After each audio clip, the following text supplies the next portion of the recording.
This will change the Devils forever as Tom Fitzgerald speaks out on key UFAs and Jake Allen and what the team plans on doing with their UFA goaltender. And we get a huge update on RFA Luke Hughes heading into this offseason as the New Jersey Devils have huge decisions to make heading into next season. We're going to break down all this, the cap complications, and everything you need to know, including quotes from Tom Fitzgerald later on this episode. Before we get into that, if you want to stay up to date on the New Jersey Devils and get daily updates on them, go check out Devils Digest. Ryan and Aiden's doing an incredible job over there. Help them reach their goal of 1,000 subscribers. So go hit that subscribe button on Devils Digest. But with that, let's just hop straight into this, where we do know the big thing with the Devils is their projected cap heading in. 12 million projected cap heading into July 1st. Darius, with this, we know they have a lot of key guys that need to be resigned, and we know Tom Fitzgerald has made it very clear they want to add scoring depth to this team, but he did speak out on one player in particular in Luke Hughes today, where he said, talks have started, but you're talking to the same agent about other players on the team, including Nemec and other represents, and of course, it's a priority. Now, looking at the defense right now, we do know Nemec does have 1 year left, but with Luke Hughes as an RFA, what is your thoughts on Tom Fitzgerald making this a priority? I mean, he's made it very clear. Both parties are in agreement. This is going to get done, but what is your thoughts on this being the top priority for the Devils heading into this offseason? Well, first of all, with Nemec, I think they need to, you can at least start talking about it. You can get a contract extension going pretty soon here on July 1st. So I'm sure they're at least talking about it. I think, it's probably not going to happen on July 1st, obviously. But again, you can at least start having the conversation. And to me, yes, this is a guy that makes a lot of mistakes and he's a young player and his game is still immature, right? We see that it hasn't matured yet, but he's still a young player and he's going to be a really good defenseman. So I don't think you're too quick to trade him or get rid of him. I think you want to sign him and see what he has. So it's probably going to be a bridge deal, but we'll see what happens with that. But now, the reason we're saying that this could change the Devils forever is because if you lock up Luke Hughes, and you're probably going to want to do that, right? But if you do that long term, there is another Hughes brother. There's a lot of rumors out there, of course, that plays over in Vancouver. And if you're able to somehow get him over onto the New Jersey Devils as well, I think it's a lot easier for the Devils to acquire the Infinity Stones at this point of the Hughes brothers than it is the Vancouver Canucks. So I think it's just interesting. I'm not saying it's going to happen, but I think that this contract, first of all, negotiation and what the contract looks like could change the future of the New Jersey Devils for the foreseeable future for a long time. So it's going to be interesting to see what happens. And again, if you look at, what he's projected to make, it's quite a bit, right? So obviously they have $12 million in cap space. He's projected to eat up maybe 9 million. I think it's probably going to come in at 8. I don't know. You can debate it in the comments. I'm excited to see what everyone's talking about, but probably 8. Is it a bridge contract? I think if you're the Devils, you want to get this done long term. So maybe you do give him more money because obviously the salary cap's going up significantly over the next couple of years. So it's going to be interesting to see what happens. But again, this is a player that's looking like he's going to be a premier defenseman in the league in a couple of years. Again, he has to get used to the league still. He's still very young, obviously dealt with that injury trouble last year as well, just like his brother.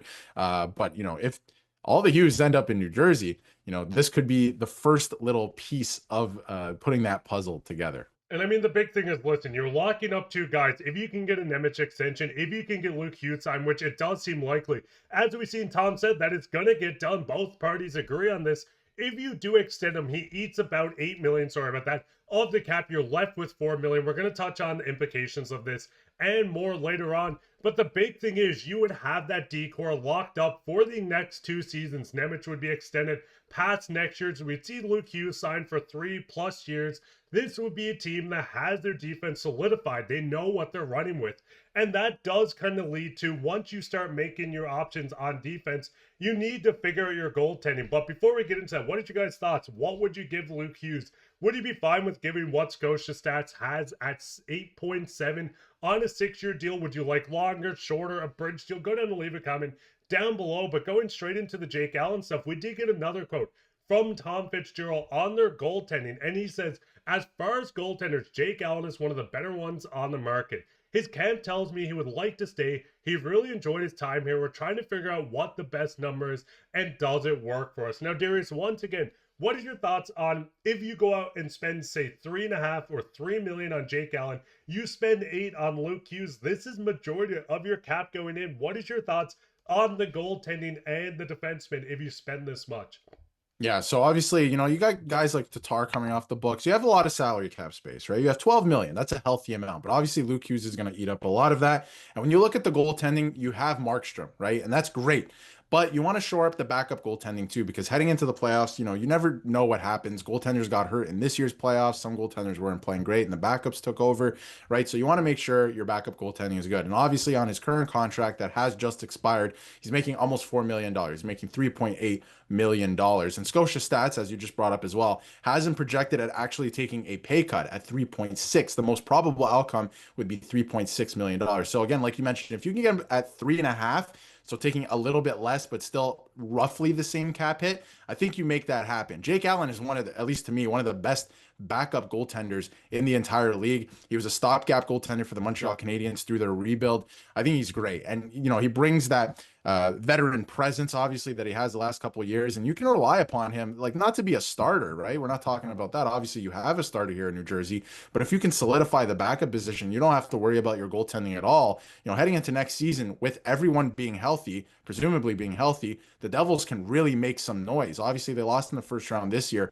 but if everyone was healthy, they probably would have made some noise, right? So I think that you need to solidify the backup position. Yes, it's going to eat up probably the rest of your cap. Maybe he takes a little bit less. Listen, he's older now. If you look at Scotia Stats projections as well, yes, he's taking a pay cut, but some of his comparables are not the best at his age as well, but obviously he is a backup goaltender. So, you're looking at like Cam Ward in 2016-17, which he wasn't terrible, but Cam Ward, that's a tough name. But I think that you have to re-sign this guy if you can. Again, if he wants too much, which I think he can make a lot more, honestly, on the open market, right? It really depends if he wants to stay. That's the other thing, right? And be the backup of the New Jersey Devils. But I think if you're the Devils, you're probably still going to have to fork up quite a bit of money. And I think that that's okay because you have a solid starting goaltender, and then you have that solid backup goaltender that whenever Markstrom needs a break, or maybe if he gets injured, Allen can come in and carry that load. And I mean, the big question with this Devils team is we know they need to add depth at score and they need to add more forwards. With the cap eating up,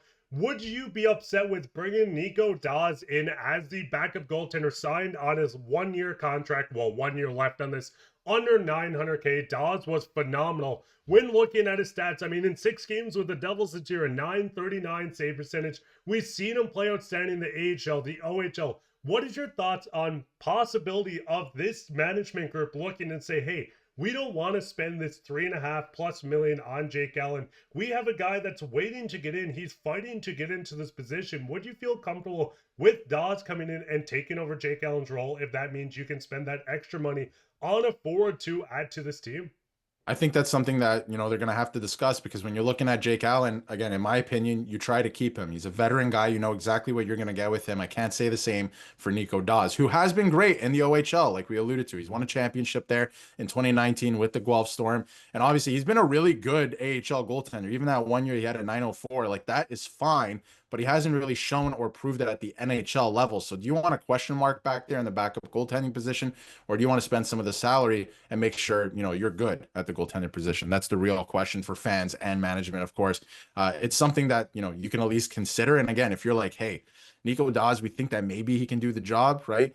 Then you're saving a lot of cap there by letting Jake Allen go. But to me, we saw a lot of goaltenders, even Stuart Skinner this year, he came back in, right? There was a lot of stuff like that and goaltenders getting hurt. So, as the Devils want to win a Stanley Cup and want to go deep in the playoffs, you have to consider some of those things. But Devils fans, what are your thoughts? Would you like to bring in Nico Daws back in as the backup goaltender instead of Allen behind Markstrom? What is your thoughts on the Luke Hughes extension? What is your thoughts on what the Devils should do? Go down and leave a comment. We love reading through this. But if you enjoyed this episode, make sure to go down and leave a like, subscribe, share this with your friends. If you enjoyed, once again, go check out Devils Digest. They do this daily. So if you want more dose of the New Jersey Devils, there's no better place than Devils Digest. But I've been your host, Mark Pye, with my co-host, Darius, and take care.